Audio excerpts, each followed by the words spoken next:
Hi, everyone. Thank you for your patience. My name is Rachel McAmis, and I'm a first-year PhD student. I'm going to share about information revealed in private real estate. This work is in collaboration with Yoshi Kohno. So, imagine that you own a home, and it's time to sell it. You're in a rush because you just got a new job offer, and it starts a city away, or even a state away. You peruse the online real estate website and you see something called 3D tours. 3D tours allow you to interact with the home as if you were walking through it in person, and buyers can use this to help them find homes.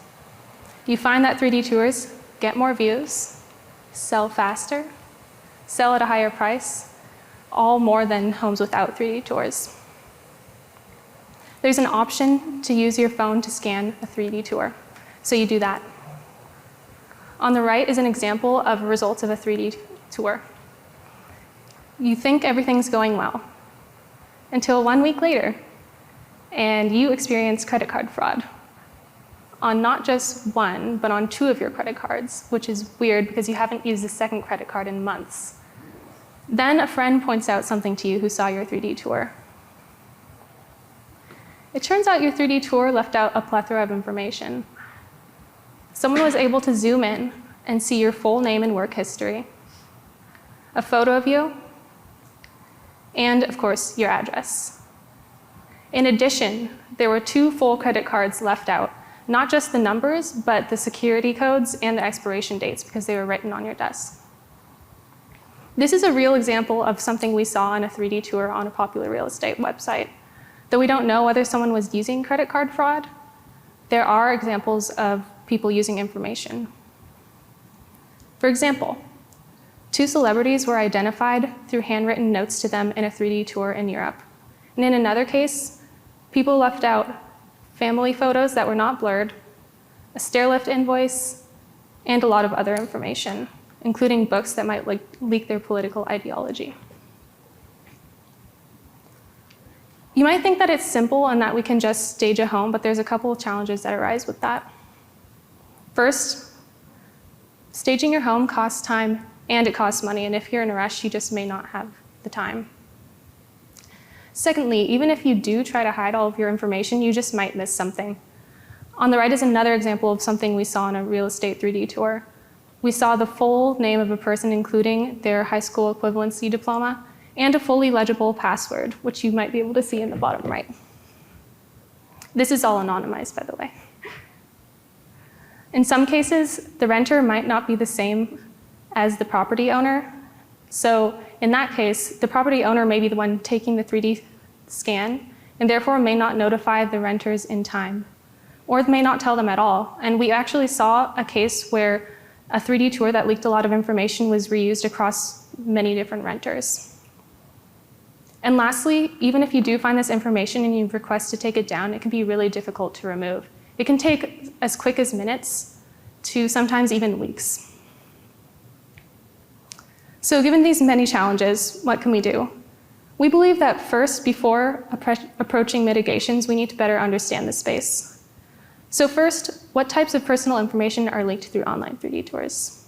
We do this through a qualitative analysis on a popular real estate website, which you might know, Zillow. Secondly, who might the potential adversaries be? And how might they use this information to their advantage? And we do this through a collection of case studies and threat modeling. To answer our research questions, we qualitatively analyzed 44 home tours across the US. We collected this data between 2021 and winter 2022. We chose Zillow for a couple of reasons. First, it's really popular in the US. It's also very easy to find and filter for 3D tours, and filter by price range, since we observationally found that lower priced homes tended to reveal more information. This is weird. I guess I'll try again.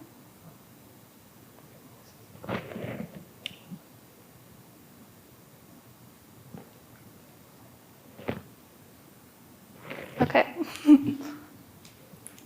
So, inspired by prior work and our own analysis, we developed a codebook of 30 different types of personal information. And this was across 3 different categories. One was internet guidance that we found of what not to share, which was surprisingly sparse. Second was other identity information not included in that internet guidance. And third, other behavioral information. The IRB deemed this not to be human subjects research, but we were dealing with real people's real data, so we took extra precautions. We disclosed to a couple of stakeholders, including Zillow, and we shared the addresses with the most sensitive information. We also disclosed to Matterport, which is a popular 3D tour company that a lot of Zillow users used. We also reached out to advocacy groups and government groups to seek guidance and understand more about possible disclosure processes. And we also anonymized all data and changed slight details of case studies through artistic renderings. We assume a remote adversary who can interact with the online real estate website and filter for 3D tours and through price range. The adversary may or may not know residents. And they can combine information from the 3D tour with other public information, such as social media, using first and last name that they may be able to find in the 3D tour. Some potential adversaries that we envision include social engineers who might perform hyper-targeted phishing, data brokers, advertisers, current and/or future employers, insurance companies, and doxers. So with these potential adversaries in mind, here's yet another case study. This case study I chose because there was so much personal data leaked just on the table alone. The hunting magazine on the bottom revealed a hunting hobby and could be used by advertisers. A possible photo of a resident, if of them, could be used to connect to their social media if they have one. You also see names and work history through a framed photo newspaper advertisement of their old restaurant. And brand and product preferences through energy drinks and cigarettes. And the cigarettes might also be used by life insurance companies to increase premiums. And these case studies were far from the only places that revealed information. It spanned a lot of different categories and across all homes. Some examples are medications, such as anxiety and seizure medications in one home and high cholesterol medications in another. In addition to the password and credit cards that we already saw, there's also a healthcare account number. There's also multiple examples of incriminating evidence, including a letter from a municipal court indicating a legal violation and signs of underage drinking in multiple homes. Political affiliation was also revealed, such as through artwork of Hillary Clinton, a poster for Donald Trump, and a poster of a Confederate flag. This is just but a few examples of what we saw, and you can see more in the paper. Across all homes, we saw that text was often a common format for leaking information. Something like refrigerator magnets, posters, or just information left out on the desk. The most common aspect that was leaked was the first name of resident, followed closely by their last name, and often both their first and last were in the same home. We also found that lower-priced homes tended to leak more information, so privacy harms might not be uniform across socioeconomic status. And there were some attempted privacy protections, and some of them failed. An example on the right is someone using an automatic facial blurring algorithm that was created by Matterport, and they attempted to blur it, but it turns out that the reflection of the photo in the 3D tour in the mirror did not actually get blurred. So what can we as researchers do given all these challenges? First, we can see and tell and generate an awareness for potential home buyers or anyone. Along with awareness and helping with awareness, we can provide more examples of personal information because that was surprisingly sparse online. We also want to provide what personal information means and in what contexts. There's also technical approaches. The 3D scanners for blurring out information are definitely still in beta. And there's definitely more types of information that can be found and that we can create scanners for.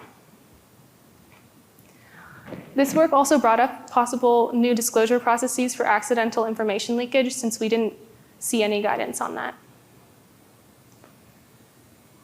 And future research in information leakage should continue in mixed reality, and explore other public training data sets like computer vision data sets.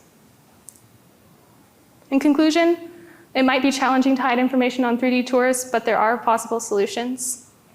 Thank you all for listening, and I'm open to questions.